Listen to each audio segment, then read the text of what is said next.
کہ رسول نے کیا فرمایا؟ اطلب العلم من المہد الی اللحد، ماں کی گود سے لے کر قبر میں جانے تک علم حاصل کر، پڑھتے رہو، 10ویں 12ویں پڑھ کے مت رک جاؤ۔ ایک بات میں آپ کے سامنے رکھتا ہوں، تو یہ جو مالدار لوگ کہہ رہے ہیں کہ ہمیں ضرورت نہیں، دولت کبھی بھی جا سکتی، آپ کے پاس علم رہے گا آپ جی سکتے۔ اور غریب کیا کہہ رہے ہیں؟ بہت مہنگی ہے پڑھائی، ہم نہیں کر سکتے۔ ایسا نہیں، تم کر سکتے ہو، میری گزارش ہے تم کر سکتے ہو۔ میں نے جہاں جہاں تقریر کی ہندوستان میں لوگوں کو کہتا ہوں، شکر مہنگی نہیں ہوئی، دال مہنگی نہیں ہوئی، گٹکا سگریٹ مہنگا نہیں ہوا، موبائل مہنگا نہیں ہوا، ریچارج مہنگا نہیں ہوا، جوتے مہنگے نہیں ہوئے، سب مہنگا ہوا۔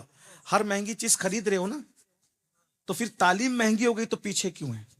جب ہر مہنگائی کا مقابلہ کرنے کے لیے تیار ہے، ابھی تو سلنڈر کتنے مہنگے ہو رہے، تم چیخ رہے ہو، چلا رہے ہو، ابھی دیکھو کیا آگے آگے دیکھیے ہوتا ہے کیا ہے۔ لیکن کیا سلنڈر خریدنا بند کرے گا کوئی؟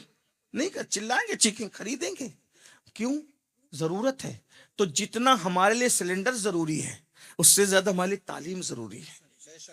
ہم شکر کے بغیر چائے پی سکتے ہیں، مسلمان تعلیم کے بغیر نہیں رہ سکتا۔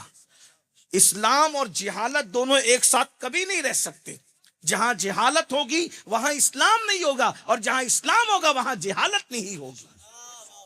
میں نے بتایا، دیکھو مفلسی اور غربت میں اتنا پڑھایا بچوں کو، اور مالدار لوگوں نے بھی پڑھایا، بڑے بڑے بادشاہوں نے۔ سلطان شمس الدین التمش کا نام سنا ہے؟ کون ہے سلطان شمس الدین التمش؟ اکھنڈ بھارت کا بادشاہ ہے۔ اس کی بیٹی کا نام سنا ہے؟ رضیہ سلطانہ، نام جانتے ہو؟ رضیہ سلطانہ، یہ رضیہ سلطانہ التمش کی بیٹی ہے۔ اتنا پڑھایا تھا بادشاہ نے کہ پورے ہندوستان کے بڑے بڑے علماء اگر کسی مسئلے میں الجھ جاتے تو رضیہ سلطانہ کے پاس آتے تھے، اور پردے کے پیچھے سے رہنمائی حاصل کرتے تھے، اور وہ رہنمائی کرتی تھی اور لوگوں کے مسئلے حل ہو جاتے۔ غور فرمائی، اتنا پڑھایا۔ اچھا، بیٹوں کو بھی پڑھایا۔ آپ کو پتا ہے غریب نواز پر سب سے پہلے کس نے کتاب لکھی؟ غریب نواز کی سیرت پر تمہیں پتا ہے؟ غریب نواز کی سیرت پر سب سے پہلے کتاب کس نے لکھی؟ کسی مولانا نے؟ مولانا کی بیٹی نے؟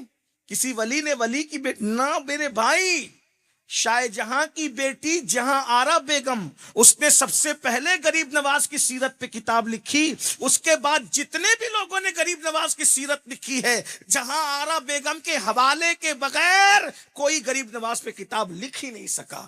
ہر بندہ اس کے حوالے سے کتاب لکھتا ہے۔ تو غریبوں نے بھی اتنا پڑھایا، اور مالداروں نے بھی اتنا پڑھایا، اور بیٹوں کو بھی پڑھایا، اور بیٹیوں کو بھی پڑھایا۔ اللہ اکبر۔